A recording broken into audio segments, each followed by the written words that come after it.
Hello everyone, welcome to my channel Brain Rat, and today we are going to study chapter 7 legal aspects of insurance. And बहुत दिनों के बाद मैं video बना रहा हूँ क्योंकि मुझे तो फीवर आ गया था, plus there were some circumstances that I couldn't ignore. So before understanding chapter 7, let's understand what we read in chapter 6, right?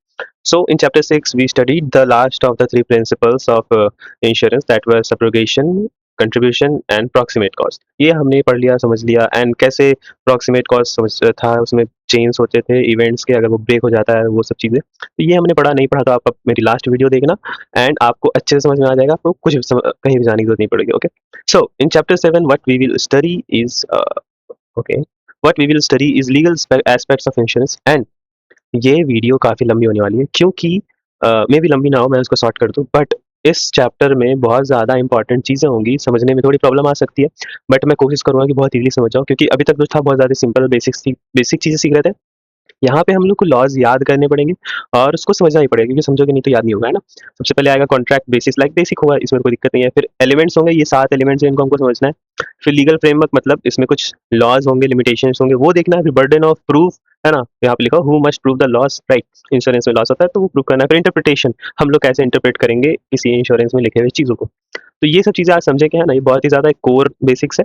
तो आप चलिए शुरू करते हैं. So, सबसे पहले learning outcomes, है ना? What we will understand after learning this chapter, after reading this chapter.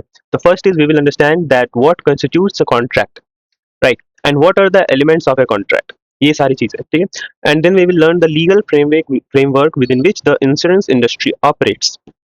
And after that, we will study the different laws that are relevant to insurance and understand the burden of proof or interpretation of contracts. तो ये हमने देखा अभी. Okay. So, सबसे पहले आएगा हमारा contract elements. अब ये समझो, इसको हटाओ, ठीक है? ये समझो कि इंश्योरेंस, हम लोग पढ़े हैं कि इंश्योरेंस एक नॉर्मल एग्रीमेंट नहीं होता, वो एक कॉन्ट्रैक्ट होता है ना, एक लीगल कॉन्ट्रैक्ट होता है ना? जिसमें अगर लॉसेस होंगे तो वो लीगली लॉसेस होंगे, वो डिफाइंड होंगे, ठीक है? और वो ऐसे नहीं कि मैंने बोल दिया कि भाई मैं तुम्हें पैसे दे दूंगा और बस इतने पे हो गया. नहीं, वो एक उसका एक प्रॉपर, है ना, फॉर्मेलिटी होती है, लॉज होते हैं जिसको कुछ फॉलो करना चाहिए ना. उस इंश्योरेंस कॉन्ट्रैक्ट में कुछ एलिमेंट्स होते हैं जिसको उसको फॉलो करना है. सो ये लिखा, this arrangement is formalized by insurance contract.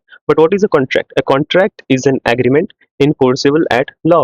Okay, अब एग्जांपल ले लिया यहाँ पे कि not every contract is a contract. If Ram agrees to take Shyam to dinner next Saturday but fails to do so, so Shyam cannot file a legal case against Ram. Why? Because it's just a promise, not a legal contract, है ना? वो अगर मना कर दिया तो भाई तुम कुछ कर नहीं सकते, वो बस हो गया, ठीक है, कोई बात नहीं. सो अब इंश्योरेंस कॉन्ट्रैक्ट है तो वो क्या क्या होना चाहिए? तो 7 एलिमेंट्स हैं, हम लोग 7 स्पेसिफिक एलिमेंट्स हैं जो एक कॉन्ट्रैक्ट के अंदर होने चाहिए, ठीक है? वो क्या क्या है वो हम लोग एक एक करके समझेंगे, ठीक, आराम से. So the first is offer and acceptance. देखो, ऑफर एंड एक्सेप्टेंस नाम से ही समझ में आएगा कि ऑफर और एक्सेप्टेंस. हमारे पास इंश्योरेंस इंश्योरेंस पढ़ रहे हैं हम लोग. इंश्योरेंस में 2 पार्टियां होती हैं, एक इंश्योरर और एक इंश्योर्ड, राइट? अब इंश्योरर क्या करेगा? ऑब्वियस सी बात है, सॉरी, इंश्योर्ड क्या करेगा कि ऑफर करेगा क्या अपना इंश्योरेंस, और इंश्योरर क्या करेगा? उसको एक्सेप्ट करेगा, ठीक है? तो वही चीज़ है यहाँ पे इलैबोरेट किया हुआ है. A contract is an agreement between two parties. The rule is one of the parties makes an offer and if the other party accepts it, the contract is formed. Okay. So how it works in insurance?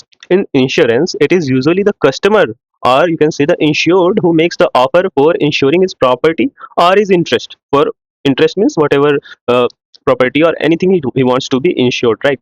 If the company or the insurer finds the risk insurable, right, insurable उसे लगता है, then they accept the offer and on accepting the offer the insurance contract comes into existence. यहाँ पे contract form हो जाती है, ठीक है? तो ये है हमारा ऑफर एंड एक्सेप्टेंस, ये होना चाहिए, है ना, दोनों के बीच. Okay. Second is consensus ad idem. अब भाई मुझे इसका थोड़ा सा शायद प्रोनाउंसिएशन में अभी तक नहीं समझ में नहीं पढ़ पाया हूँ सही से, तो उसके लिए मुझे माफी करना. बट ये क्या है? ये एक लैटिन वर्ड है, इसका मतलब क्या होता है? Meeting of the minds. यहाँ पे लिखा हुआ है, ठीक है? यही है इसका मतलब, मीटिंग ऑफ द माइंड्स. अब एक second, meeting of the minds. Okay. अब कॉन्सेंसस एड एडम, इसको याद रखना, ठीक है? ऐसे याद कैसे रहोगे? कॉन्सेंसस मतलब भाई कॉन्शियस, फिर माइंड्स, एड इडम मीटिंग, मतलब इसका ऐसे याद रखना, ठीक है? वो समझ जाओगे, मैंने तो ऐसे याद किया, ठीक है? तो मीटिंग ऑफ द माइंड्स कहने का मतलब क्या हुआ कि अगर कोई ए बंदा है, if mister A इंटर्स into an agreement, मतलब वो एक बी के साथ एक कोई एग्रीमेंट में आता है, बट वो क्या है, ए क्या सोच रहा है कि ही इज बाइंग बीज हाउस नियर द मार्केट। ये सोच रहा है कि जो मैं बी का जो एग्रीमेंट किया है उसमें उसमें मैं बी के घर खरीद रहा हूँ, वो मार्केट के करीब है ना, तो प्राइस ज्यादा होगी तो वो उसलिए खरीद रहा हूँ। बट बी क्या सोच रहा है कि वो जो घर बेच रहा है वो आउटस्कर्ट्स में, मतलब वो जो घर बेच रहा है वो आउटस्कर्ट्स में। तो समझ रहे हो क्या हुआ, ए सोच रहा है किसी और घर के बारे में, बी सोच रहा है किसी और घर के बारे में। ठीक है, एक मार्केट के नियर है, एक आउटस्कर्ट्स में है। तो दोनों जो ए और बी है दोनों का जो माइंड है एट सेम ऑब्जेक्ट आया क्या, नहीं आया ना, सेम ऑब्जेक्ट नहीं आया। तो इस केस में क्या हुआ कि मीटिंग ऑफ द माइंड्स नहीं हुआ, मतलब दोनों जो जिस सब्जेक्ट मैटर पे दोनों को सोचना था वो नहीं है, है ना, वहाँ पे इंडेमनिटी ऑफ माइंड नहीं हुआ। इंडेमनिटी मतलब हम लोग समझ के रखे हैं। ठीक है, तो ये कॉन्ट्रैक्ट क्या हो गया, वॉइड हो गया। वॉइड का भी मतलब हम लोग समझे हैं। ठीक है, जैसे ये एक एक जो वर्ड आ रहा है ना ये हम लोग समझे हैं, सॉरी आइडेंटिटी ऑफ माइंड, ये एक एक वर्ड वॉइड का मतलब, सब्जेक्ट मैटर का मतलब, ये सब हम लोगों ने लास्ट चैप्टर्स में पढ़ा है ना, इसलिए वो सब बेसिक्स इंपॉर्टेंट है, क्योंकि वो सब वर्ड्स बार बार आएंगे। अब वो सब वर्ड्स का मतलब नहीं पता रहेगा ना तो ये समझ में ही नहीं आएगा। ठीक है, इसलिए ये जरूरी है। Okay, so the parties of the agreement should have agreed about the subject matter of the agreement in the same sense and at the same time. That is also necessary. So there must be an absolute identity of mind on the subject matter, otherwise the contract is simply not valid. समझ में आ गया होगा? अब मैंने जो slides बनाया ना इसमें थोड़ा सा क्या है, लिखा हुआ ज्यादा है। क्यों? क्योंकि ये चैप्टर ही वैसा है कि अगर मैं थोड़ा सा लिख के नहीं बोलूंगा ना तो आप फॉलो नहीं कर पाओगे और मैं भी नहीं फॉलो कर पाऊंगा, इसलिए मैंने इसको रहने दिया ऐसे ही। ठीक है, कंसिडरेशन व्हाट हैपेंस, ये कंसिडरेशन है याद रखना, कंट्रीब्यूशन नहीं है, वो कुछ और था। ठीक है, in consideration what happens, suppose example लो कि एक आर है एक एस है।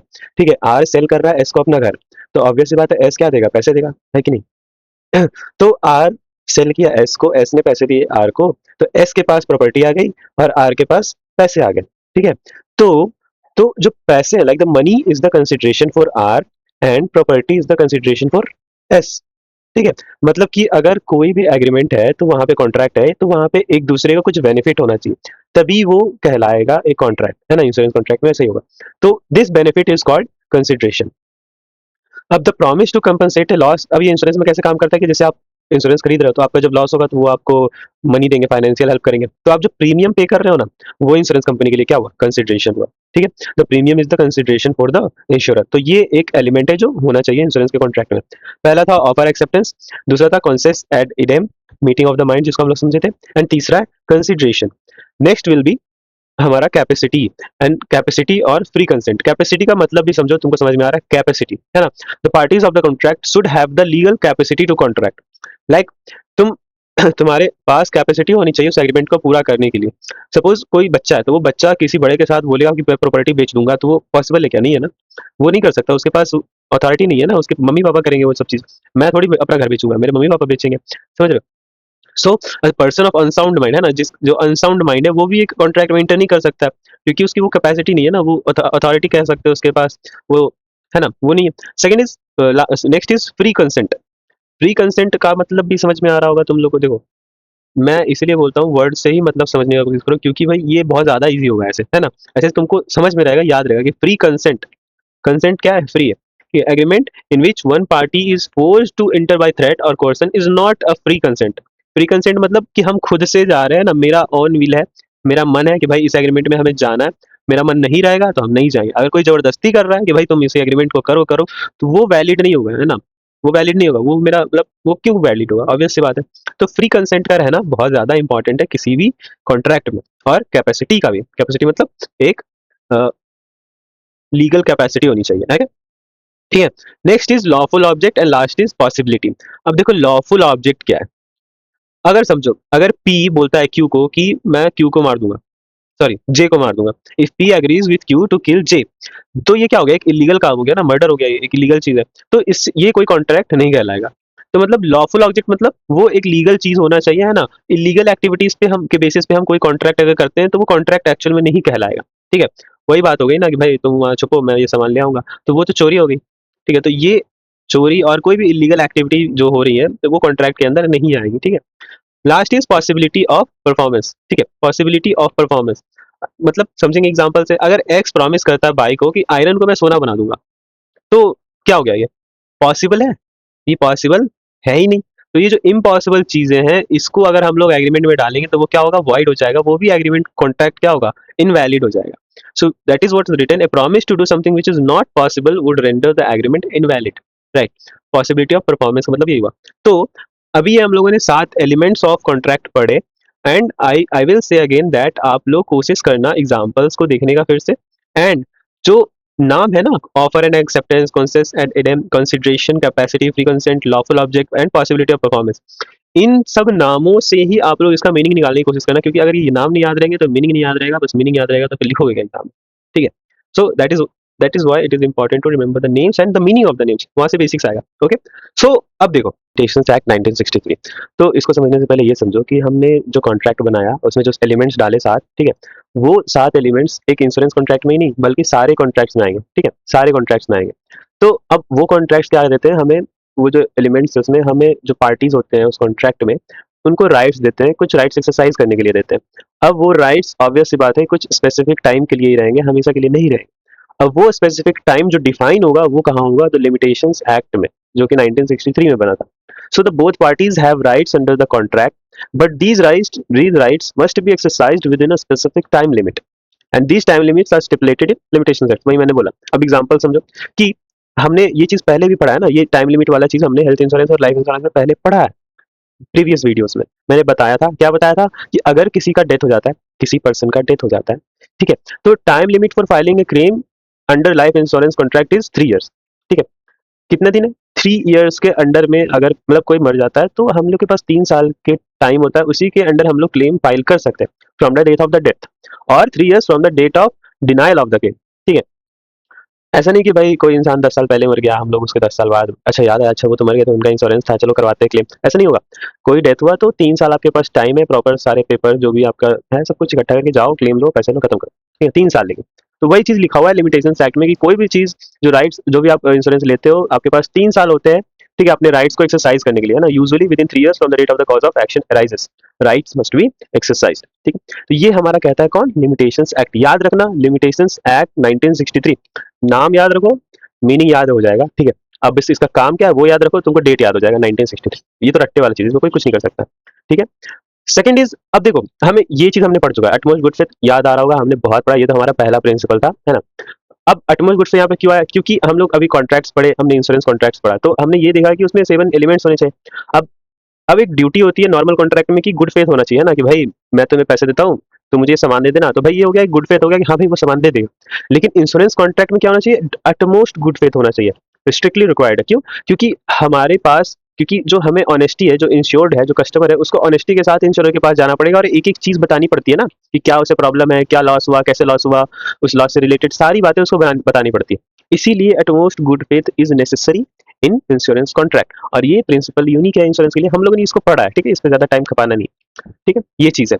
अब यहाँ पे क्वेश्चन आ गया, क्वेश्चन क्या है, ठीक है पढ़ो, विच of the following is not an element of contract. अब ये तो बहुत ईजी है, हम लोगों ने 7 पढ़े थे, 7 में से यहाँ पे 4 है, उसमें से एक नहीं होगा। कॉन्सेस एड एडम, देखो ये सबसे यूनिक है क्योंकि लैटिन वर्ड में तो सबको याद रहेगा, इसका मीनिंग क्या था बताओ जल्दी से कमेंट में बताना, ठीक है। कॉन्सिडरेशन, ये याद होगा, कॉन्सिडरेशन मैंने बताया था, कॉन्सिडरेशन याद है, पक्का याद होना चाहिए। कॉम्पिटेंस, देखो ये मैंने कहीं सुना। फ्री कंसेंट, हाँ भाई फ्री कंसेंट होना चाहिए, है ना। कॉम्पिटेंस क्या होता है, कॉम्पिटेंस तो कहीं पे लिखा हुआ नहीं है, हम लोगों ने इस चीज को नहीं पढ़ा, तो क्या होगा, कॉम्पिटेंस हमारा हो जाएगा जो कि एलिमेंट ऑफ कॉन्ट्रैक्ट नहीं है, ठीक है। यहाँ पे लिखा हुआ है आंसर, उसको एक्सप्लेन किया हुआ है, एक बार देखना है देख लो, ठीक है, कोई दिक्कत नहीं। यहाँ पे देखो 7 लिखे हुए, offer acceptance, concept Adam, consideration, capacity, free consent, local object and possibility of performance, ये याद रखना है ना, इससे क्वेश्चंस आते हैं तो अब से बात है, ठीक है। नेक्स्ट इज, अब देखो हमने अब यहाँ तक क्या पढ़ लिया, इंश्योरेंस कॉन्ट्रैक्ट समझ लिया, उसमें क्या क्या एलिमेंट्स आएंगे वो समझ लिया, और कितना टाइम लिमिट में हमारे जो राइट्स होते हैं उसको यूज कर सकते हैं वो समझ लिया। अब जो अदर लॉज होंगे, है ना, जो लीगल फ्रेमवर्क जिसको हम लोग बोल रहे हैं कि और डिफरेंट डिफरेंट लॉज हो गए इंश्योरेंस को चलाने के लिए, ठीक है। डिफरेंट अथॉरिटीज है जो इंडिया में इंश्योरेंस को चला रही है, अपने आप तो इंश्योरेंस चल नहीं रहा इंडिया में या फिर आउट ऑफ इंडिया में, है ना। इसको ऑपरेट करने के लिए एक प्रॉपर स्ट्रक्चर होना चाहिए, एक लीगल फ्रेमवर्क होना चाहिए, क्योंकि और ये अभी नहीं बना, ये बहुत पहले से डिफाइंड है ना, उस पर बार बार रिवाइज करते करते प्रॉपर तरीके से चल रहा है, तो वो चीज हम लोग को समझना है। अब देखो कॉमन लॉ, कॉमन लॉ से पहले एक चीज यहाँ पे लिखा हुआ नहीं है, वो है कि क्योंकि बेसिकली इंश्योरेंस क्या है, एक कॉन्ट्रैक्ट है, तो ये इंडियन कॉन्ट्रैक्ट लॉ को भी फॉलो करता है, ठीक है, इंडियन कॉन्ट्रैक्ट लॉ को भी फॉलो करता है, जो कि है 1872 में आया था, है ना। तो ये इस चीज को यहाँ पे मिसिंग है तो मैंने लिख दिया, ठीक है, इसको याद रख लेना राइटिंग के लिए, सॉरी माउस से मुझे लिखना नहीं आता, बट एनीवेज। तो कॉमन लॉ क्या है, कॉमन लॉ देखो वही है कि जैसे मान लो एग्जांपल लो, जैसे मैं कोई एग्जाम की तैयारी कर रहा हूँ, है ना, तो मेरे पास प्रीवियस ईयर पेपर्स पड़े होंगे, है ना, तो वो मैं प्रीवियस ईयर्स पेपर पढ़ूंगा और उसके हिसाब से अपना प्रिपरेशन करूंगा, ताकि जो नेक्स्ट जो एग्जाम होगा उसमें भी वो सेम चीजें अप्लाई हो पाएंगी, है ना, या फिर कुछ इंप्रूवमेंट होगी तो मैं उसके लिए रेडी रहूंगा। तो कॉमन लॉ बेसिकली यही है कि जज while deciding a case is absolutely bound to follow the principles that previous judgments for similar cases have laid down, है ना। So the common law means the collective wisdom of past decisions in courts, है ना, जो पहले से हो चुका है उसके बेसिस पे जो डिसीजंस लिए गए, तो उससे जो हमारे को विजडम मिली है ना, उससे जो अंडरस्टैंडिंग मिली, वही चीज क्या है, कॉमन लॉ। अब है कि जो कॉमन लॉ या फिर बोलो जो प्रिंसिपल्स ऑफ इंश्योरेंस है वो, और जो इंडियन कॉन्ट्रैक्ट एक्ट्स हैं वो सब मिलके हमारा इंश्योरेंस को रन कर रहे हैं, ठीक है, वो समझने में परफॉर्मेंस उसका सेट कर रहे हैं, ठीक है, वो बना रहे हैं इंश्योरेंस को, ठीक है। बट अब उसको एक्चुअली रन करने के लिए इंडिया में, हम लोग इंडिया में तो बेसिकली इंडिया की बात करेंगे, उसको रन करने के लिए हम लोग को डिफरेंट डिफरेंट और लॉज की जरूरत पड़ेगी, ठीक है, और स्ट्रक्चर की जरूरत पड़ेगी। तो वो सबसे पहले क्या आया हमारा, इंडियन इंश्योरेंस एक्ट 1938। ये सबसे इंपॉर्टेंट है, क्योंकि हम लोग इंश्योरेंस पढ़ रहे हैं तो सबसे पहले इंश्योरेंस एक्ट आएगा, वो इंडिया में कैसे चल रहा है वो हम लोग देखते हैं। Insurance act is the most important legislation which governs insurance operations, है ना, इंश्योरेंस ऑपरेशंस को गवर्न करने में हेल्प करता है। सबसे पहला चीज ये एक्ट क्या बोलता है कि कोई भी इंसान या कोई भी कंपनी जो आईआरडीआई के द्वारा ऑथराइज्ड नहीं है, वो इंश्योरेंस नहीं चला सकती, ये पहला चीज। अब आईआरडीआई क्या है, आईआरडीआई क्या है, insurance regulatory and development authority of India, ये हम लोग को पता है, यहाँ पे गलत लिखा हुआ है, ठीक है। तो आईआरडीआई रेगुलेटरी बॉडी है जो इंडिया में इंश्योरेंस को रन करती है, रेगुलेट करती है, ठीक है। तो ये चीज होना चाहिए, ठीक है, इंश्योरेंस एक्ट के अंदर सबसे पहला चीज है। अब ये एक्ट और भी क्या बोलता है कि बस कंपनीज ही नहीं, जैसे कि इसने बोला कि जो कंपनीज है वो आईआरडीआई के द्वारा रन होनी चाहिए, बट ये बोलता है कि बस कंपनीज ही नहीं, कंपनीज के अलावा जो भी एक्स्ट्रा प्लेयर्स हैं, यानी कि एजेंट्स हो गए, ब्रोकर्स हो गए, सर्वेयर्स हो गए, थर्ड पार्टी एडमिनिस्ट्रेशन हो गए, है ना, ये सब हम लोग जानेंगे क्या है, क्या करके वो सब बाद में देखेंगे, ठीक है। वो सारे इसी इकोसिस्टम में आएंगे, वो इसी इंश्योरेंस कंपनी, इसी रेगुलेशन जो आईआरडीआई के द्वारा सेट किए जाएंगे उस पर ही काम करेंगे, ठीक है, यही, ठीक है, ये लिखा हुआ है। अब इसके बाद क्या देखना कि भाई आईआरडीआई ने बोला कि इन रेगुलेशन रेगुलेट करेगा वो बिजनेसेस को, ठीक है। अब ये इंश्योरेंस एक्ट न्यूमरस स्ट्रिक्ट स्टिपुलेशंस देता है कि how insurance entities must operate, मतलब ये बिजनेस कैसे रन करना है वो बताता है। ये स्टिपुलेशंस मतलब हो गया कंडीशंस हो गया, जो फॉर्मल कंडीशंस होते हैं ना, उस कंडीशंस के बेसिस पे चलना है, वो कंडीशंस कौन देगा, इंश्योरेंस एक्ट देगा।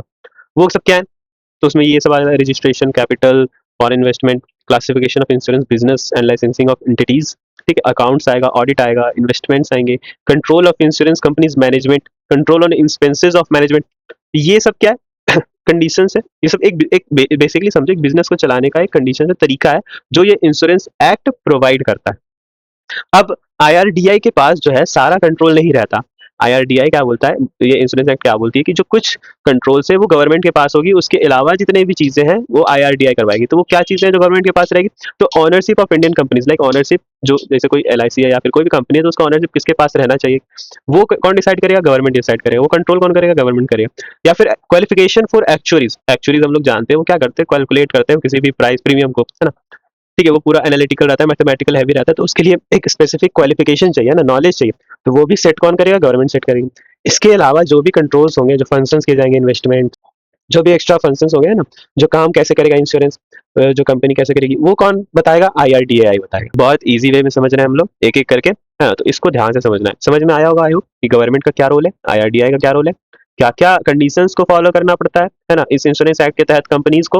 और बस कंपनीज नहीं, बाकी सारे थर्ड पार्टी एडमिनिस्ट्रेशन भी आते हैं इस चीज में, ठीक है। तो अब आईआरडीएआई एक्ट 1999, ठीक है, ये 1999 में फॉर्म हुआ था, वही लिखा हुआ।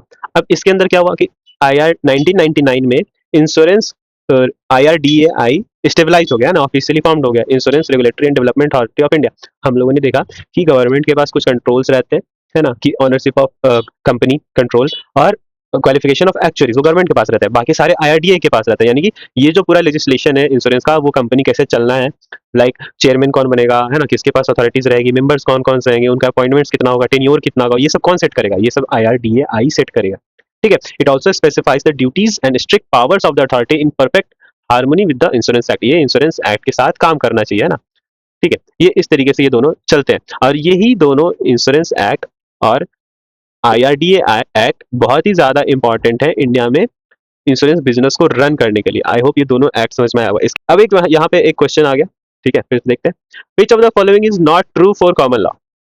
कॉमन लॉ के लिए कौन सा सही नहीं है, तो common law is applicable only for India, okay. Common law is the collective wisdom of the courts, ये हमने जस्ट पढ़ा कि हाँ भाई collective wisdom of the courts है ना, ठीक है, ये तो है। Judgments of higher courts are binding on lower courts, इसका मतलब क्या होगा कि judgments of higher courts are binding on lowers. इसका मतलब देखो समझो, ये कोई नेगेटिव वर्ड नहीं है, ठीक है, ये नेगेटिव सेंटेंस नहीं है। हायर कोर्ट्स कहने का मतलब है जो दूसरे कोर्ट्स हैं, जो बड़े कोर्ट्स हैं, या suppose high court, supreme court, उसमें जो जजमेंट्स होते हैं उनके बेसिस पे लोअर कोर्ट्स में भी जजमेंट्स हो सकते हैं, क्योंकि सिमिलर केसेस होंगे तो होंगे। ये भी सही चीज लिखा हुआ है ना। अब many insurance principles are evolve from common law, है ना, इवॉल्व भी हुआ है ना कॉमन लॉ से। पहले से जो प्रिजुडाइज लॉज थे वो सबको देखकर विजडम हमको मिला और उसी से इवॉल्व हुआ न्यू लॉज बने, ठीक है। ये भी वही चीज लिखा हुआ है, बट ये लिखा हुआ है कि बस इंडिया में एप्लीकेबल है क्या? नहीं भाई, कॉमन लॉ सब जगह एप्लीकेबल है ना, क्योंकि ये कॉमन लॉ है, नॉर्मल एक विजडम है, वो हर जगह अप्लाई होगा, इंडिया हो इंग्लैंड हो, ठीक है। वही चीज यहाँ पे लिखा हुआ है। एग्जाम्पल पढ़ने से, एग्जाम्पल में England where much of it originated over centuries, ठीक है। तो ये तुम्हारा एक क्विज क्वेश्चन होगा। अब इसके अलावा हम लोगों ने जो 3 लॉज पढ़े, उसके अलावा भी कुछ और बहुत सारे रिलेवेंट लॉज हैं जो कि हम लोग को इंडिया में इंश्योरेंस को रन करने में हेल्प करते हैं। क्यों? क्योंकि भाई हमारे पास डिफरेंट डिफरेंट तरीके के इंश्योरेंस होते हैं ना, मोटर है, मरीन है, पब्लिक लायबिलिटी है, हेल्थ है, लाइफ है।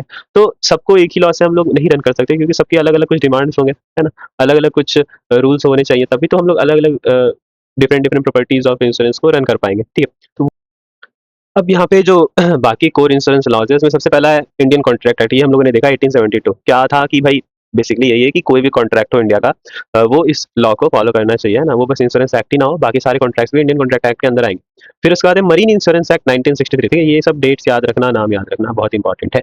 मरीन इंश्योरेंस एक्ट सिमिलरली समझ लो कि ये क्या करेगा, जो भी मरीन इंश्योरेंस से रिलेटेड जो भी लॉज है वो इसके अंदर आ जाएगी। अब बाकी जो बिजनेस है उसके लिए कोई स्पेसिफिक लॉ नहीं बना हुआ है ना, वो सारे कॉमन लॉ के प्रिंसिपल्स के थ्रू ही हम लोग ऑपरेट करते हैं। बट कुछ लॉज हैं जो कुछ इंश्योरेंस बिजनेसेस को, जैसे मोटर हो गया, एम्प्लॉय वगैरह हो गया, उसमें हेल्प करते हैं डिसाइड करने में सारी चीज। सबसे पहला है मोटर व्हीकल्स एक्ट 1989। अब an important legislation which provides that any vehicle that runs on the road should be insured, है ना। हम लोग जब भी गाड़ी चलाते हैं भाई सबसे पहले पुलिस पूछती है इंश्योरेंस है? हाँ है। Why? Because it provides for liability to the third party for injury or death. And for damage to third party property, it defines the exact nature of coverage required है ना। कोई accident हो गया तो भाई कैसे पता चलेगा, कैसे पैसे मिलेंगे? तो अगर इंश्योरेंस नहीं बना हुआ रहेगा, इससे आपका भी फायदा है, दूसरों का भी फायदा है ना। इसीलिए ये बहुत ही ज्यादा कंपलसरी है इंडिया में, क्या तो मोटर व्हीकल्स पे इंश्योरेंस करवाना। अब है एम्प्लॉइज कंपनसेशन एक्ट 1923। ये क्या हो गया कि coverage for employee compensation is mostly based on the provisions of this act। मतलब ये क्या है कि it ensures employers are held liable and compensate employees for accidents arising out of and during the course of employment, है ना। वही चीज है जो लिखा हुआ है, नाम है उसका मतलब ही उसका मीनिंग भी उसी के नाम में है। Like if you are working in a company and something happens to you, suppose any accident or anything, then the company is liable to pay the compensation for you or to your family, right। तो ये company के पास company compensation act 1923 basically यही बोलता है। Okay, next is carriage and transport loss. Carriage and transport, नाम समझ रहे हो कि कोई भी ट्रांसपोर्टेशन होगा या कोई भी गुड्स यहाँ से वहाँ लेके जाएंगे, तो वहाँ पे जो रूल्स रेगुलेशंस एक्ट्स होंगे वो इसके इन लॉज के थ्रू होंगे। अब क्योंकि हमारे पास डिफरेंट डिफरेंट रूट्स हैं तो उसके लिए भी डिफरेंट डिफरेंट एक्ट्स हैं। क्या है? तो कैरेज बाय रोड एक्ट 2007, तो रोड समझ रहे हो। Carriage by goods by sea act 1925, carriage of goods act by air act 1972, railways act 1989 and multi modal transportation of goods act 1993। तो ये सारे हमारे लाइबिलिटी होंगे कहाँ पे, जब कोई भी ट्रांसपोर्टेशन हो रही होगी गुड्स की तब। Public liability act 1991।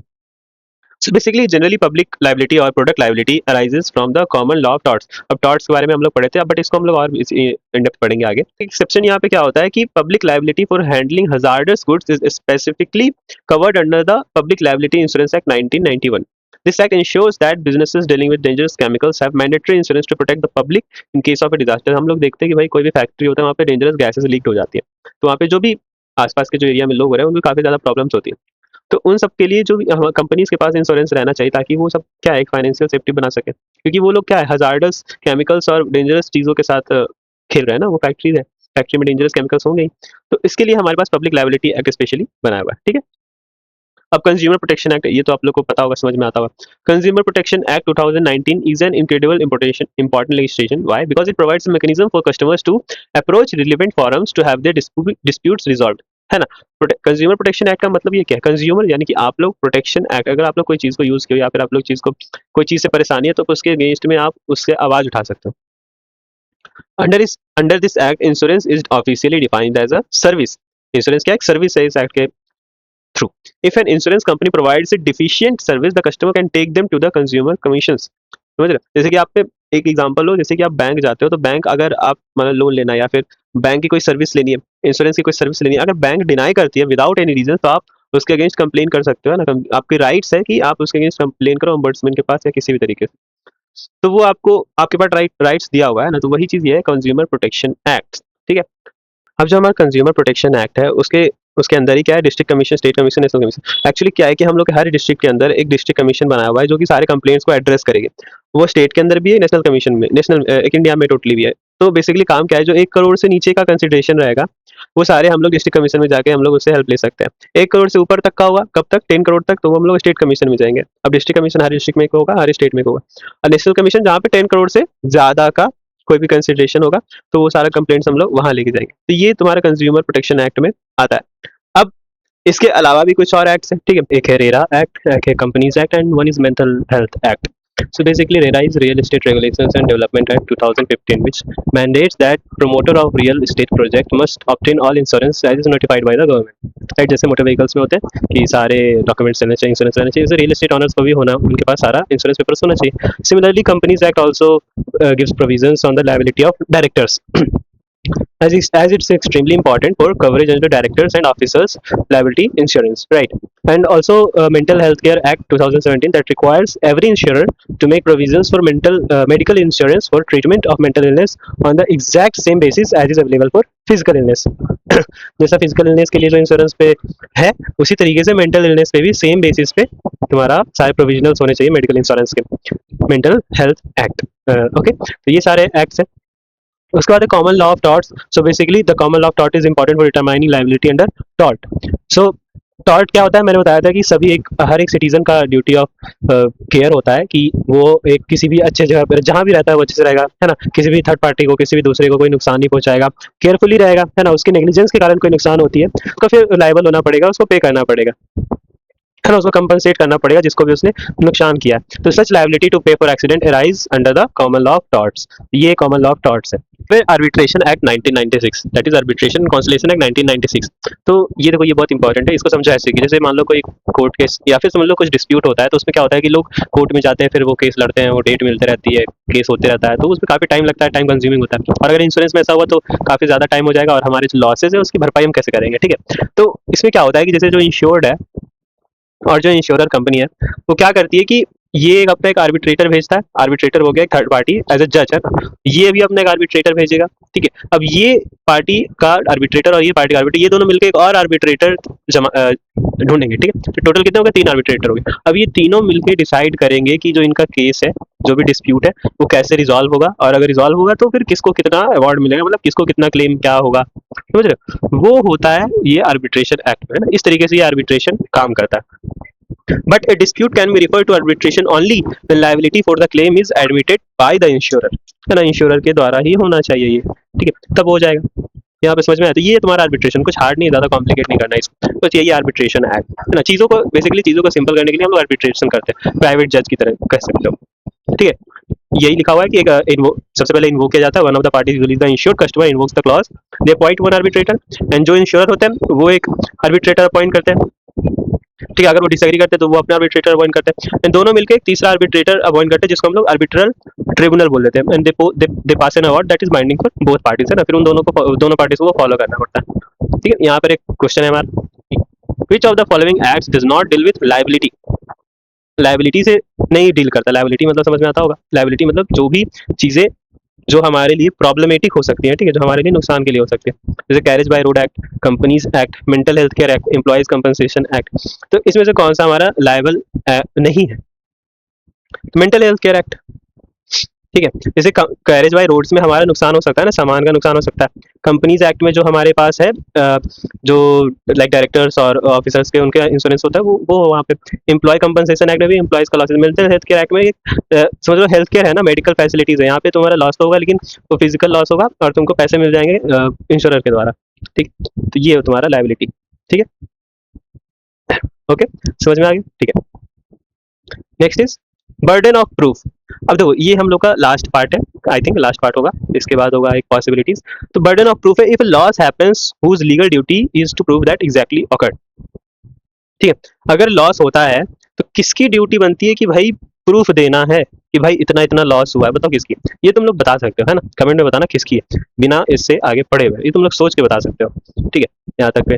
तो देखो हम लोग सबसे पहले समझो बर्डन ऑफ प्रूफ कैसे डिसाइड होता है। तो सबसे पहले ये समझो कि बर्डन ऑफ प्रूफ मतलब कि प्रूफ किस चीज का, तो लॉस का, है ना, लॉस का।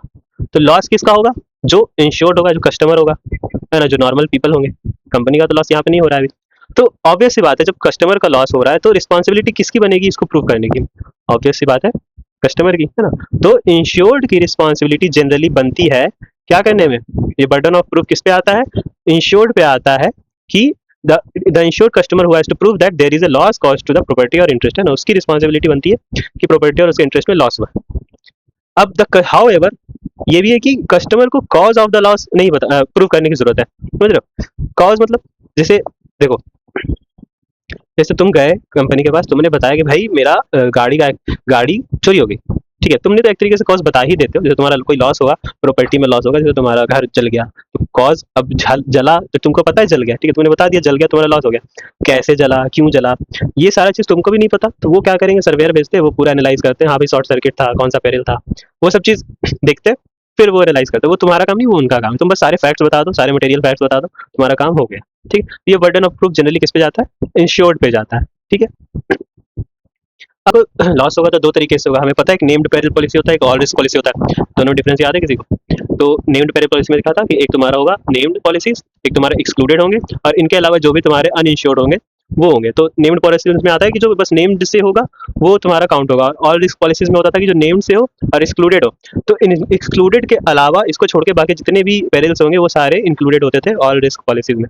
तो if the policy covers named policies, named perils, example ये जो भी है, तो insured must prove that the loss caused by the that specific peril. बस तुमको इतना बताना पड़ेगा कि भाई इस कारण से लॉस हुआ था। अगर तुम्हारे पॉलिसी में नेम्ड पेरिल पॉलिसी है, तो तुम्हारा पॉलिसी ये है, तो तुमको बस बताना है कि भाई इस पेरिल के कारण मेरा लॉस हुआ, बस तुम्हारा काम खत्म, तुमको क्लेम मिल गया, ठीक। बट ऑल रिस्क पॉलिसी में क्या था कि समझ रहे हो, ये हम लोग क्या पढ़ रहे हैं, पहले ये ध्यान रखना, हम लोग पढ़ रहे हैं बर्डन ऑफ प्रूफ, यानी कि प्रूफ कर रहे हैं ना। हम लोग named peril policy, all risk policy पढ़ चुके हैं, लेकिन प्रूफ करने की बात हो रही है। तो प्रूफ अगर तुमको करना रहा तो कब करना रहेगा, तो अगर तुम्हारा नेम्ड पेरिल पॉलिसी रहा तो तुमको बस इतना बताना है कि भैया फायर से हुआ लॉस, खत्म, थेफ्ट से हुआ लॉस, बात खत्म वहीं पे, ठीक है। कोई प्रूफ करने की जरूरत नहीं है कि भाई कैसे फायर स्टार्ट हुई, क्या हुई, वो तो तुम्हारा काम नहीं।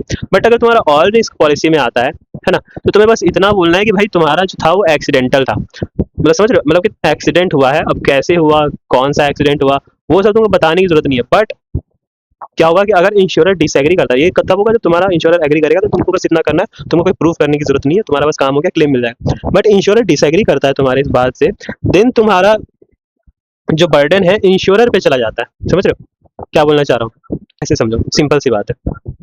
इंश्योरर है, इंश्योर्ड है, ठीक है, तुम इंश्योरर के पास कुछ लॉस हुआ, उसने नेम्ड पेरिल पॉलिसी करवा रखी थी, तो सिंपल था कि उसने बता दिया कि इस पेरिल के कारण मेरा लॉस हुआ, तो उसको क्लेम मिल गया, ठीक है। बट जब ऑल रिस्क पॉलिसी है तो उसको भी सेम ही काम करना था, उसको बस इतना बताना था, उसको ये भी नहीं बताना था, उसको बस बताना था कि मेरा एक्सीडेंट के कारण लॉस हुआ है, तो उसका काम हो गया। तो अगर ये तब होगा जब तुम्हारा इंश्योरर जो है, इंश्योर्ड गया है ना, जो इंश्योरर है वो एग्री होगा कि भाई हाँ तुम्हारा इस एक्सीडेंट के बाद को मान लिया, तो वो ठीक है। अगर नहीं होता है, अगर ये ऑल रिस्क पॉलिसी में ये इंश्योरर बोलता है कि नहीं हम तुम्हारे इस बात पे नहीं मान रहे, हमको प्रूफ दो, तो प्रूफ ये इससे नहीं मांग सकता, वो इंश्योर्ड से नहीं मांग सकता। उसकी रिस्पॉन्सिबिलिटी बनती है कि वो प्रूफ लाए कहीं से कि भाई जो तुमने बोला है कि एक्सीडेंट से हुआ, एक्सीडेंट से नहीं कुछ और रीजन से हुआ, वो कुछ एक्सक्लूडेड पेरिल्स की वजह से हुआ जो तुम्हारे ऑल रिस्क पॉलिसीज में नहीं था। वो किसकी रिस्पॉन्सिबिलिटी है, वो बर्डन किस पे जा रहा है, तो इंश्योरर पे जा रहा है। समझ में आ रहा है कैसे काम कर रहा है बर्डन ऑफ प्रूफ, ठीक है। तो यही दो तरीके, ऐसे ही हमारा बर्डन ऑफ प्रूफ चलता है ना, एक नेम्ड पॉलिसी, एक नेम्ड पेरिल पॉलिसी में, और एक ऑल रिस्क पॉलिसी में। ओके, आई होप समझ में आया होगा, ठीक है। और ये लास्ट है हमारा, है ना, ये लास्ट है, यस, उसके बाद ज्यादा कुछ नहीं होगा, ठीक है, उसके बाद क्वेश्चंस रहेंगे। ये लास्ट है हमारा कॉन्ट्रैक्ट इंटरप्रिटेशन। तो बेसिकली ये है कि देखो कि हमारा जो इंश्योरेंस का कॉन्ट्रैक्ट है वो एक पेपर पे लिखा हुआ है, ठीक है। अब उसमें जो भी लिखा हुआ रहेगा वो वैसा लिखा रहना चाहिए कि जो इंश्योर्ड है और जो इंश्योरर है दोनों को समझ में आए, है कि नहीं, होना तो ऐसा ही चाहिए, है ना। तो इंटरप्रिटेशन का मतलब वही कॉन्ट्रैक्ट इंटरप्रिटेशन की, जो भी कॉन्ट्रैक्ट में लिखा हुआ है वो इंटरप्रेट करने में आसान हो, दोनों को समझ में आना चाहिए और सेम समझ में आना चाहिए। ये नहीं कि मैंने पेन लिख दिया है तो एक बंदा समझ रहा है ब्लू पेन, एक बंदा समझ रहा है ब्लैक पेन, तो वो क्या हुआ, इंटरप्रिटेशन गलती हुआ, है ना, मिस इंटरप्रेट किया गया। तो एक हुआ, एक वैसा ही एक केस था। तो जैसे as Lord Denning said that the English language is not a mathematical, not an instrument of mathematical precision, ठीक है, वहाँ पे भी यही प्रॉब्लम हुई थी, इंटरप्रेट करने में प्रॉब्लम आ रही थी, तो उन्होंने ये चीज़ बोला था वो जज थे। Disputes constantly arise over the meaning of phrases that is 9-11 पर एग्जाम्पल द 9/11 पर ऑक्यूरेंस डिस्प्यूट, है ना, मतलब 11 में से 9 बार ऐसा डिस्प्यूट होता है कि क्या इंटरप्रिटेशन पे, लाइक इंश्योरर ने कुछ और लिखा है पॉलिसी में, इंश्योर्ड कुछ और समझ रहा है, तो वहाँ पे दिक्कत होती है। तो उस टाइम पे हम लोगों के पास रूल आ गए कुछ, है ना। रूल क्या है, the true intent of the parties to the contract should be determined, है ना। ये जो हमारा जो कॉन्ट्रैक्ट बना रहे दोनों के पार्टीज के बीच में क्या इंटेंट है ना, वो समय हमें पता रहना चाहिए। और बेसिकली देखो सीधी बात है, कॉन्ट्रैक्ट बनेगा तो उसमें अगर सिंपल वर्ड्स नहीं होंगे, है ना, आसान वर्ड्स नहीं होंगे, तो कैसे होगा। अगर हम, जैसे मेरे पास ही बहुत सारा ये नोट्स बना हुआ है, तो इसमें बहुत सारे कॉम्प्लिकेटेड वर्ड्स है, तो वो कॉम्प्लिकेटेड वर्ड्स होंगे तो उसको समझने में भी ज़्यादा मुश्किलें आएंगी, है ना। अगर ईजी वर्ड्स होंगे तो हम लोग को और आसानी से समझ में आएगा, है ना। तो the reasonable expectations of the customer in respect to the insurance contract should be honoured and not negated by confusing wording. Basically यही कहा गया है दोनों में कि जो एक्सपेक्टेशंस और इंटेंट है दोनों क्या रहना चाहिए, दोनों लिमिटेड रहना चाहिए और इजी टू अंडरस्टैंड रहना चाहिए किसी भी कॉन्ट्रैक्ट में, है ना। इंग्लिश में लिखा हो ठीक है, लेकिन ऐसा लिखो दोनों समझो और मतलब मैनिपुलेट करने की कोशिश ना करो, ठीक है। अगर बट अगर क्या होगा कि ऑब्वियस बात है, हर केसेस में कुछ ना कुछ प्रॉब्लम होती है। In case there is an ambiguity that could lead to two possible interpretations, that interpretation which favours the party who did not draft the contract should be preferred. मतलब कि मान लो दो इंटरप्रिटेशन किए गए, ठीक है, किसी भी चीज के। अब जैसे पेन ही बोला मैंने, तो एक ब्लू हो गया एक ब्लैक हो गया। अब मान लो ब्लू पेन है तो तुमको इंश्योरेंस मिलेगा, ब्लैक पेन है तो नहीं मिलेगा। मैं बस एक हाइपोथेटिकल सिचुएशन ले रहा हूं। तो ब्लू पेन तो समझ रहे हो, तो जिस बंदे ने ड्राफ्ट किया है, समझ रहे हो, उसके फेवर में अगर जा रहा है, अगर वो इंटरप्रिटेशन जा रहा है तो उसके इंटरप्रिटेशन के अगेंस्ट वो माना जाएगा, समझ रहे हो। तो जो रियल इंटरप्रिटेशन होगा उसके अगेंस्ट होगा। वही लिखा हुआ है, the interpretation which favours the party, कौन सा party, who did not draft the contract should be preferred. जो जिसने ड्राफ्ट नहीं किया कॉन्ट्रैक्ट को, उसके फेवर में वो इंटरप्रिटेशन चला जाएगा। रूल इसी को हम लोग बोलते हैं rule of contra proferentem. Why? Because in the insurance the contract is drafted by the insurer, obvious सी बात है। Any ambiguity is resolved in favor of the insured customer। तो बेसिकली यही हुआ कि अगर तुम्हारा कोई भी कॉन्ट्रैक्ट इंश्योरर बनाता है और अगर उसमें कोई चीज़ ऐसी लिखी हुई है जो तुम्हारे अगेंस्ट में हो रही है, तो उसको तुम्हारे फेवर में लिया जाएगा बेसिकली, है ना। क्योंकि तुम्हारे अगेंस्ट में हो रही है मतलब इंश्योरर के फेवर में हो रही है ना, उसका फेवर में क्या होगा कि तुमको क्लेम नहीं देना है ना। बेसिकली ऐसा ही कुछ लिखा हुआ होगा, लिखा हुआ नहीं होगा ये चीज़, ये एक सिचुएशन मैं दे रहा हूँ, ठीक है, इसको अंडरस्टैंड करना है ना। तो उस केसेस में क्या होगा कि तुम्हारे फेवर में वो चीज़ जो भी लिखी हुई है उसको इंटरप्रेट किया जाएगा, ना कि इंश्योरर के फेवर में। ओके, आई होप समझ में आ गया होगा। तो यही है इंटरप्रिटेशन, है ना, इसको हम लोग बोलते हैं कॉन्ट्रा प्रोफरेंटम, ठीक है। यहाँ पे क्विज आ गया। So which of the following is not true regarding the proof of burden, ठीक है। प्रूफ ऑफ बर्डन हम लोगों ने भी देखा। इन ऑल रिस्क पॉलिसी जैसे ही आता है दिमाग में रखना, बस नेम्ड होंगे और एक्सक्लूडेड होंगे, ठीक है। यानी कि एक्सक्लूडेड के अलावा जो भी पॉलिसीज आएंगे वो सब ऑल रिस्क पॉलिसीज में इंक्लूडेड रहता है, ठीक है। Insured only prove loss is accidental, हमने देखा था बस ऑल रिस्क पॉलिसी में उसको बस इतना बोलना कि एक्सीडेंटल है, ये तो होगा, ठीक। इन नेम्ड पेरिल पॉलिसी, नेम्ड जैसे आया दिमाग में ये याद रखना है क्या कि भाई नेम्ड है तो जिसमें नेम्ड पेरिल्स रहेंगे, एक्सक्लूडेड भी रहेंगे और अनइंश्योर्ड भी रहेंगे, मतलब कि सिर्फ नेम्ड पेरिल्स ही इंक्लूडेड होंगे तभी उसके लॉस के कारण क्लेम किया जाएगा, वरना उसके अलावा नहीं देंगे। तो insurer need not prove which peril cost the loss, कौन सा पेरिल कॉस्ट किया है लॉस का वो उसको नहीं बताना है, कब, जब नेम्ड पेरिल पॉलिसी होगा तब। अच्छा जी, customer is not expected to prove what caused the peril, कि भाई कौन सा पेरिल हुआ है उसको तो बताना पड़ेगा, वैसे देखते हैं उसको। लेकिन यहाँ पे लिखा हुआ है customer is not expected to prove what caused the peril, कि पेरिल किस कारण से हुआ है वो उसको प्रूव करने की जरूरत नहीं है, नॉट एक्सपेक्टेड है ना। ये भी सही बात है, हमने देखा था ना ऑल रिस्क पॉलिसी में कि भाई कैसे हुआ वो हमें पता है, मतलब किस पेरिल से हुआ वो हमें पता है, लेकिन वो पेरिल कैसे होकर हुआ वो किसका काम है, वो जो इंश्योरर है उसका काम है देखना, ठीक है। इफ इंश्योरर डिसएग्रीज, ये डिसएग्रीज हो गया, इंश्योरर क्या हो गया, डिसएग्री, हमने ऑल रिस्क पॉलिसी में देखा था। अगर डिसएग्री होता है तो burden of proof shift to insurer to prove exclusion, ये भी सही बात है ना, जब डिसएग्री होगा तो शिफ्ट बर्डन तो उसको लेना पड़ेगा, क्यों डिसएग्री हो रहे हो, ठीक है। तो यहाँ पे ऑप्शन बी है, क्या लिखा हुआ है कि need not to prove which peril, हमें ये तो बताना ही पड़ेगा ना कि भाई किस पेरिल से हमारा लॉस हुआ, ये तो हमें बताना ही पड़ेगा। तो इसका ऑप्शन होगा बी। समझ में आया, बहुत इजी वे में मैंने समझा दिया है ना, इसको याद रखना, ऐसे इजी वे में पढ़ना, ठीक है। तो एक बार समरी ले लो थोड़ा सा। तो हमने देखा क्या कि कॉन्ट्रैक्ट्स एलिमेंट्स, इंश्योरेंस एक कॉन्ट्रैक्ट है ना, लीगल कॉन्ट्रैक्ट जिसमें 7 एलिमेंट्स होते हैं, वो 7 एलिमेंट्स हमारे प्रिंसिपल ऑफ इंश्योरेंस और गुड फेथ के कारण चलते हैं। अब उसको और उसमें कुछ लिमिटेशंस भी होते हैं, तो लिमिटेशंस एक्ट हमने देखा इंडिया कॉन्ट्रैक्ट एक्ट जो कि हमारा इंश्योरेंस कॉन्ट्रैक्ट एक्ट उसके अंदर आता है। अब वो हमारे डिफरेंट लॉज हमारे इंडिया में इंश्योरेंस को रेगुलेट करते हैं, चलाते हैं, तो उसमें दो सबसे इंपॉर्टेंट था एक इंडियन इंश्योरेंस एक्ट है ना, और एक IRDAI एक्ट 1938 और 1999।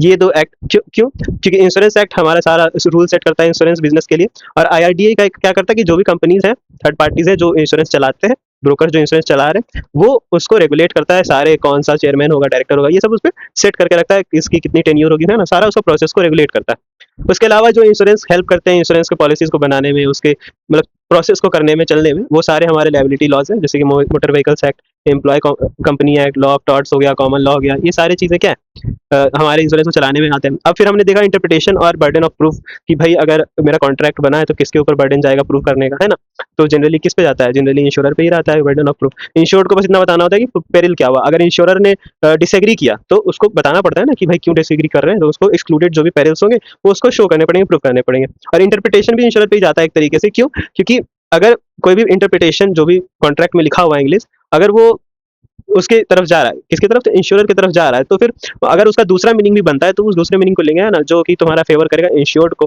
ठीक है, उसी को हम लोग कॉन्ट्रा प्रेफरेंटम बोलते हैं। तो ये चीजें हमने इस चैप्टर में पढ़ी। ये चैप्टर थोड़ा कंफ्यूजिंग था, है ना, हम मेरे लिए भी स्टार्टिंग में कंफ्यूजिंग था, बट इसलिए था क्योंकि थोड़ा सा याद करना पड़ा, एक एक लॉज को फिर से समझना पड़ा। आप लोग भी फिर से वीडियो देखना, फिर से समझना, तो हो जाएगा, ठीक। कुछ क्वेश्चन है, कर सकते हैं हम लोग इसको, ठीक है, कर लेते हैं। Which of the following is a contract, Ram agrees to kill, kill illegal contract नहीं होगा। Ranjit agrees to go to a picnic, picnic पे जा रहे हो, ये कॉन्ट्रैक्ट नहीं है, एग्रीमेंट है, ये कॉन्ट्रैक्ट नहीं है, ठीक है, ये बस ऐसे ही बोल दिया। Sudhir insured smuggled goods, smuggled goods को इंश्योर कर सकते हैं, नहीं। Rekha sells her house Reshma for 2 crore, 2 crore के लिए हम लोग सेल कर दिए, तो ठीक है, यहाँ पर एक कॉन्ट्रैक्ट हो, क्योंकि रेखा को पैसे मिल गए और रेशमा को घर मिल गया, ठीक है।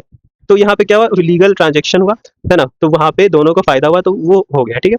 अब नेक्स्ट है which line of insurance business, ये हमने एलिमेंट्स पढ़े थे ना, एलिमेंट्स का question, elements sorry 7 elements of insurance, हाँ, contract. Which line of insurance business is govern by a specific act, fire, marine, health, product liability, तो marine हमारे पास है, मरीन एक्ट एक अलग से बना हुआ, मरीन इंश्योरेंस एक्ट। बाकी अदर बिजनेसेस के लिए हमारे पास अलग से कोई एक्ट नहीं है, वो बस इंश्योरेंस में हेल्प करता है, ठीक है, ये है मरीन, ठीक है। उसके बाद है हमारा विच of the following act deals with directors liability, तो वो हमारा कंपनीज एक्ट था, है ना, कंपनीज एक्ट में ही डायरेक्टर होंगे, कंपनी में डायरेक्टर होंगे। एम्प्लॉय कंपनसेशन एक्ट में होगा, एम्प्लॉय के लिए बेनिफिट्स होंगे ना, जो एम्प्लॉय को भी प्रॉब्लम होगी उसको बेनिफिट्स मिलेंगे। मेंटल हेल्थ केयर में तो वही मेडिकल, जो मेंटल हेल्थ के जो फिजिकल हेल्थ केयर है और जो मेंटल हेल्थ केयर है, दोनों को एक तरीके से देखा जाएगा।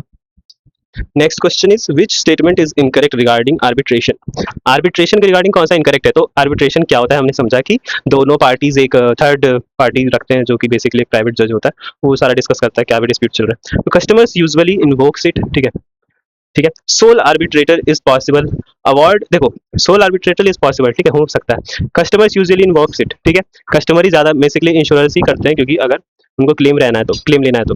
Award is binding on insurer but not the insured, नहीं, जो अवार्ड होगा वो दोनों के लिए ना बाइंड होगा। Rejected claims cannot be arbitrated, claims reject हुआ तो फिर भी वो इंश्योरर जो है, सॉरी इंश्योर्ड है, वो फिर भी क्या कर सकते हैं, इन्वोक कर सकते हैं आर्बिट्रेशन को, ठीक है। तो यहाँ पे होगा ऑप्शन सी, ठीक है। नेक्स्ट है और last question is which what does contra proferentem mean, contra proferentem क्या होता है, ठीक है। ऑलवेज इंटरप्रेट फॉर इंश्योरर, नहीं, ऑलवेज इंटरप्रेट फॉर इंश्योर्ड, नहीं। In ambiguity interpret in favour of the party who did not draft the contract, और basically contract कौन draft करता है, इंश्योरर ही करता है ना, तो ये डिड नॉट ड्राफ्ट किसके लिए हो जाएगा, इंश्योर्ड के लिए हो जाएगा। Reasonable expectation is respected, expectation is respected, ठीक है, तो ऑप्शन सी हमारा सबसे ज्यादा पॉसिबल है। तो यही था हमारा चैप्टर 7, है ना, ये लास्ट है। तो इस चैप्टर 7 में हमने इतने सारी चीज़ें पढ़े, आई होप आपको समझ में आया होगा, ठीक है। बेसिकली हमने लीगल फ्रेमवर्क ऑफ इंश्योरेंस को आज कंप्लीट कर लिया, ठीक है। तो नेक्स्ट हम लोग चैप्टर 8 की तरफ नेक्स्ट वीडियोस में जाएंगे।